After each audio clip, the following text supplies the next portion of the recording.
Hello students, पिछले video में हमने काइंड्स ऑफ शेयर पढ़ा था। काइंड्स ऑफ शेयर, फर्स्ट है preference share and next equity share. These are kinds of shares, two kinds of share, preference और equity। Suppose किसी company ने total 2 lakh के प्रेफरेंस शेयर इशू किए और 3 लाख के टोटल इक्विटी शेयर इशू किए, तो टोटल शेयर हो गए इसके 5 लाख। तो जो टोटल शेयर इशू किए हैं, इक्विटी शेयर्स का टोटल और प्रेफरेंस शेयर्स का सम टोटल, ये दोनों का टोटल मिला के ये कहलाएगी शेयर कैपिटल। तो हमने काइंड्स ऑफ शेयर्स के बारे में पढ़ा था। आज हम पढ़ेंगे शेयर कैपिटल के बारे में। शेयर कैपिटल का मतलब है प्रेफरेंस शेयर और इक्विटी शेयर का टोटल। जो टोटल है प्रेफरेंस शेयर कैपिटल है और इक्विटी शेयर कैपिटल है, अगर टोटल कर दें तो वो शेयर कैपिटल कहलाती है कंपनी की। तो हम शेयर कैपिटल को डिफाइन कर सकते हैं। Share capital is the capital राइज्ड by the company by issue of shares. यानी शेयर इशू करके कंपनी जितनी टोटल कैपिटल कॉमन पब्लिक से कलेक्ट करती है वो शेयर कैपिटल कहलाती है। क्योंकि कंपनी की कैपिटल शेयर्स में डिवाइड होती है, इसलिए कंपनी की कैपिटल को शेयर कैपिटल कहते हैं। अब बात करते हैं kinds of share capital. Kinds of share capital वो शेयर्स के काइंड है। प्रेफरेंस शेयर और इक्विटी शेयर वो काइंड्स ऑफ शेयर है, और हमें शेयर कैपिटल कितने प्रकार की होती है वो हमें आपको समझना है। तो फर्स्ट है authorised share capital. Authorised share capital का मतलब है कंपनी अपने जीवन काल में, अपनी लाइफ टाइम में, होल लाइफ में मैक्सिमम कितने शेयर इशू करने के लिए रजिस्टर्ड है या ऑथराइज्ड है। तो ऑथराइज्ड कैपिटल को हम रजिस्टर्ड कैपिटल भी बोलते हैं और नॉमिनल कैपिटल भी बोलते हैं। रजिस्टर्ड कैपिटल इसलिए बोलते हैं कि हमारे कंपनी का रजिस्ट्रेशन करवाते समय कंपनी के मेमोरेंडम ऑफ एसोसिएशन के अंदर हमें कैपिटल क्लॉज में कि कैपिटल मेंशन करना होती है कि कंपनी की मैक्सिमम शेयर कैपिटल कितनी होगी। तो पहली बात तो ऑथराइज्ड कैपिटल किसको कहेंगे, जो कंपनी के मेमोरेंडम ऑफ एसोसिएशन में मेंशन है, स्टेटेड है, और इससे ज्यादा कंपनी अपने जीवन काल में शेयर इशू नहीं कर सकती है। तो authorised capital is maximum capital which can be issued by the company in its whole life, and it is stated in memorandum of association. It is also known as registered capital or nominal capital. So authorized capital is known authorized capital as nominal capital or as registered capital.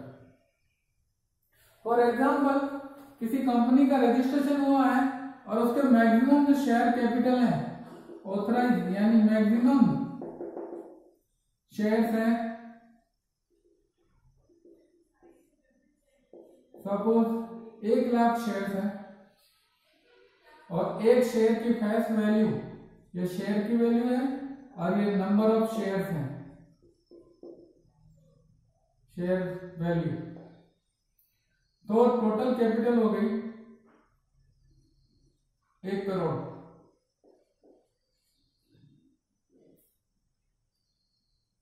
ये इसकी authorised capital है। यानी company अपने life time में 1 lakh share 100 रुपए का है, यानी 1 करोड़ रुपए की शेयर कैपिटल कलेक्ट कर सकती है, यानी 1 लाख शेयर इशू कर सकती है 100 रुपए वाले। ये हम कंपनी अलग अलग वैल्यू डिसाइड करती, 10, 100 या 1 रुपए, जैसा भी कंपनी डिसाइड करती वो कंपनी के ऊपर है। अब दूसरी कैपिटल है इश्यूड कैपिटल। हम ये जो कैपिटल डिसाइड करते हैं, ऑथराइज कैपिटल कंपनी की फ्यूचर रिक्वायरमेंट को भी ध्यान में रख के डिसाइड की जाती है। लेकिन प्रेजेंट में हम अभी बिजनेस स्टार्ट कर रहे हैं तो अभी हमारे को कम कैपिटल रिक्वायर होती है, तो पूरे 1 लाख इश्यू नहीं करने हैं। अभी सपोज हमारे को 70,000 कैपिटल रिक्वायर है, 70 लाख कैपिटल रिक्वायर है, तो हम क्या करेंगे, इसमें से सारे नहीं, ओनली 70,000 शेयर इश्यू करेंगे, पब्लिक को ऑफर करेंगे, और 100 रुपए का एक है, एक की वैल्यू ये 70 लाख हो जाएगी, 70 लाख। तो इसको बोलेंगे इश्यूड कैपिटल। इतना ऑथराइज इश्यू करने के लिए ऑथराइज है, लेकिन प्रेजेंट में हमने इतने इश्यू किए, यानी पब्लिक को हमने ऑफर दिया है, ऑफर किए हैं इतने शेयर 70,000। तो इश्यू कैपिटल क्या है, ऑथराइज कैपिटल का वो पार्ट जो हमने पब्लिक को इन्वेस्टमेंट करने के लिए ऑफर किए हैं। तो इसको डिफाइन कर सकते हैं, पार्ट ऑफ ऑथराइज कैपिटल, इस कैपिटल का part which is actually offered to public for subscription. तो ये हो जाएगी इश्यूड कैपिटल।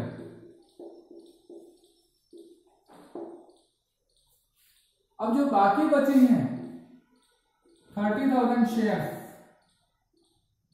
और 30 लाख पे हो जाएंगे, 100 के हिसाब से करें, बाकी के ये माइनस कर देंगे इसमें से, तो ये इसको बोलेंगे अनइश्यूड कैपिटल, जो भी इश्यू नहीं करेंगे हम। अब नेक्स्ट काइंड ऑफ कैपिटल है सब्सक्राइब कैपिटल।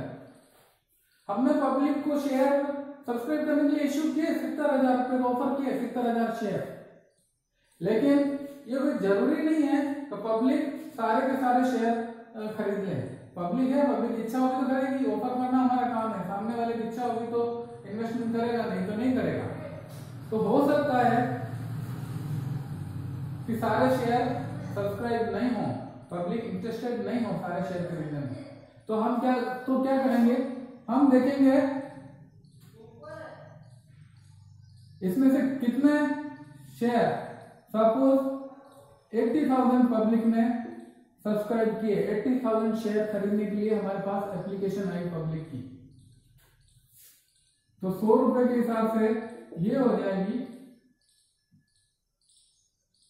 80,000 नहीं, कम आएगी, सपोज 60,000 आई, ये हो जाएगी 60,000, 60 लाख हो जाएंगे, 60,000 share, 100 each, and amount will be 60 lakh. इसको बोलेंगे सब्सक्राइब्ड कैपिटल। सब्सक्राइब का मतलब जो पब्लिक ने इंटरेस्ट शो किया है, पब्लिक ने एप्लीकेशन भेजी है, तो ये इसी का पार्ट है। तो part of issued capital which is subscribed by the public, जो हमने ऑफर किया है, हमने 70,000 ऑफर किए, पब्लिक ने 60,000 खरीदने के लिए एप्लीकेशन हमारे को भेजी, तो इसको बोलेंगे सब्सक्राइब्ड कैपिटल। नेक्स्ट काइंड है called up capital. Called up capital कितनी बार क्या है, हमें 60,000 एप्लीकेशन आई है, तो हमारे पास ये 100 रुपए हर एप्लीकेशन हर शेयर के लेने हैं, तो कभी कभी तो हम सारे एक साथ ले लेते हैं, और कभी कभी किस्तों में लेते हैं, इंस्टॉलमेंट में लेते हैं, ताकि शेयर होल्डर पे ज्यादा बर्डन नहीं पड़े, वो इजीली हमारे शेयर हमारे कंपनी में इन्वेस्टमेंट कर सके। तो सपोज 100 रुपए है और अभी हमने सिर्फ 60 रुपए मंगवाए, ये 60 रुपए, तो ये 60 रुपए मंगवाए हैं, वो है हमने कॉल की उनसे, तो अभी आपको 60 रुपए भेजने हैं शेयर होल्डर को, तो ये हो जाएगी कॉल्ड अप कैपिटल, जो हमने कॉल की, called up capital, number of share amount is called up 60 out of 100, it is 36 lakh.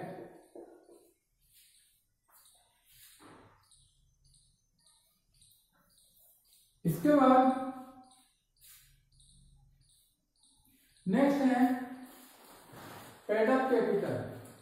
हमने कॉल किए 60 रुपए कॉल किए और 36 लाख हमने कॉल किए, 36 लाख हमने पब्लिक से कॉल किए, डिमांड किए। लेकिन शेयर होल्डर बहुत सारे होते हैं, मैक्सिमम शेयर होल्डर हमें पैसा दे देते हैं, लेकिन कुछ शेयर होल्डर ऐसे होते हैं जो पैसा हमें कम देते हैं थोड़ा, या उनका पैसा अभी भी ड्यू चल रहा है।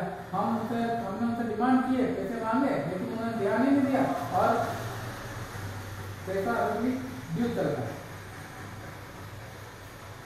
तो इसमें से सपोज कुछ शेयर हैं, ड्यू को बोलेंगे area, calls in area. Suppose कुछ शेयर जिनके पास 2000 शेयर हैं और उसमें 60 रुपए की बजाय 50 रुपए दिए और 10 रुपए बाकी उसके, हमने 60 मांगे उसमें 50 रुपए दे, 10 रुपीज अभी ड्यू है, तो ये ड्यू अमाउंट घटा देंगे 20,000। तो ये जो रिमेनिंग अमाउंट है 35,80,000, ये पेड अप कैपिटल है। यानी हमने पेड अप कैपिटल हमने मांगे इतने, इसमें से एरियर घटा दो तो ये आ जाएगा paid up capital.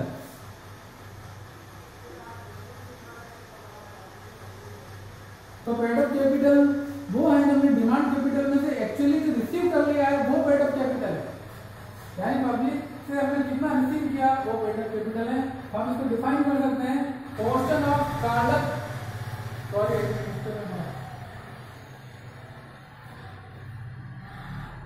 Portion of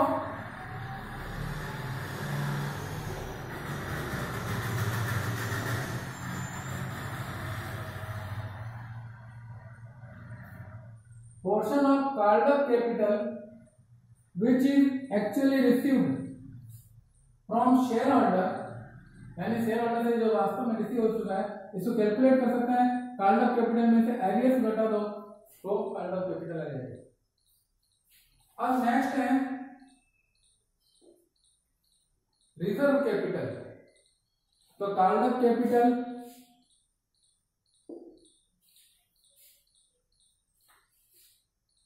₹60 मांगे थे, कॉल्ड अप कैपिटल है। अब बात करते हैं uncalled up capital, uncalled capital, uncalled capital. Uncalled capital क्या होगी?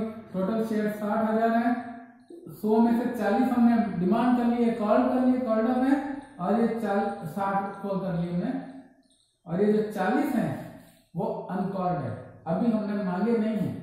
फ्यूचर में जब हमें रिक्वायरमेंट होगी तब शेयर होल्डर से हम डिमांड करेंगे कि पैसा भेजो 40 रुपए और बाकी है, तो इसको बोलेंगे अनकॉल्ड कैपिटल। 24 लाख ये पैसा कंपनी फ्यूचर में शेयर होल्डर से मंगवाएगी। तो कुछ कंपनियां क्या करती हैं कि कंपनी स्पेशल रेजोल्यूशन पास करके ये डिसाइड कर देती है कि कभी कुछ कैपिटल हमें अनकॉल्ड कैपिटल में से सारे नहीं मांगना है, कुछ हमारे को रिजर्व रखना है। रिजर्व कब? जब कंपनी वाइंड अप होगी तब लोगों को पैसा चुकाने के लिए हमें पैसा चाहिए था। जब फाइनेंशियल क्राइसिस होगा तब कंपनी वाइंड अप होती है जनरली, तब हम उनसे वो पैसा मांगेंगे और लोगों को लायबिलिटी चुकाएंगे, लायबिलिटी को पेमेंट करेंगे, तो उसको बोलते हैं रिजर्व कैपिटल। तो कॉल्ड अप कैपिटल में से कुछ कैपिटल रिजर्व कर रहे थे, हम कभी नहीं मांगेंगे, जब तक कंपनी चल रही है तब तक हम नहीं मांगेंगे, और जब कंपनी वाइंड अप होगी तब हम वो पैसे मांगेंगे। उसको बोलते हैं, सपोज 40 है, 40 में से हमने 20 रुपए मंगवा लेंगे कभी, अब 20 रुपए हमने रिजर्व कर लिए 60,000, तो इसको बोल देंगे reserve capital 12 lakh. This is reserve capital. ये 12 लाख रुपए हमें टोटल 70 लाख लेने हैं, लेकिन 12 लाख रुपए हम शेयर होल्डर से जब तक कंपनी चलेगी तब तक डिमांड नहीं करेंगे। ये कंपनी में स्पेशल रिजोल्यूशन पास करते हैं और ये रिजर्व कर लेते हैं। ये तभी मांगे जाएंगे जब कंपनी वाइंड अप होती है। तो रिजर्व कैपिटल का मतलब है part of uncalled capital which will be called only of in case of the wound up of company. ये सिर्फ तभी मांगे जाएंगे जो जब कंपनी को वाउंड अप करना है। तो लाइक कंपनी में जीवन काल में नहीं मांगती, जब वाइंड अप की प्रोसेस चलेगी, कंपनी के समापन की, बंद होने की प्रोसेस, लीगल प्रोसेस चलेगी, तब ये मांगे जाएंगे। तो हमने आज डिस्कस किया है first authorise capital, second issued capital, third subscribe capital, fourth called up capital, fifth paid up capital and sixth reserve capital. तो जनरली ऑथराइज कैपिटल और रिजर्व कैपिटल का क्वेश्चन जनरली आता है 1 या 2 नंबर में। ऑथराइज कैपिटल और reserve capital की definition पूछी जाती है आपको, ये इंपॉर्टेंट है, ध्यान में रखना। और कभी कभी 4 नंबर का क्वेश्चन पूछा जाता है 4 मार्क्स का, तो ये सारा पूछा जाता है कि काइंड्स ऑफ शेयर कैपिटल बताइए। तब काइंड्स ऑफ शेयर कैपिटल जब पूछा जाता है या काइंड्स ऑफ शेयर पूछा जाता है तब स्टूडेंट कंफ्यूज हो जाते हैं जनरली। क्या होता है, पूछा है काइंड्स ऑफ शेयर कैपिटल और स्टूडेंट ये आंसर देके आ जाते हैं, काइंड्स ऑफ शेयर लिख के आ जाते हैं, तो वो गलत है। तो शेयर कैपिटल पूछा है तो authorise issued subscribe called up paid up reserve capital है, और काइंड्स ऑफ शेयर पूछा है तो प्रेफरेंस शेयर और इक्विटी शेयर है। ये ध्यान रखना है, ये बिल्कुल ध्यान रखना है, आपको बिल्कुल दिमाग में बिठा लेना है। आज के लिए इतना ही, थैंक यू।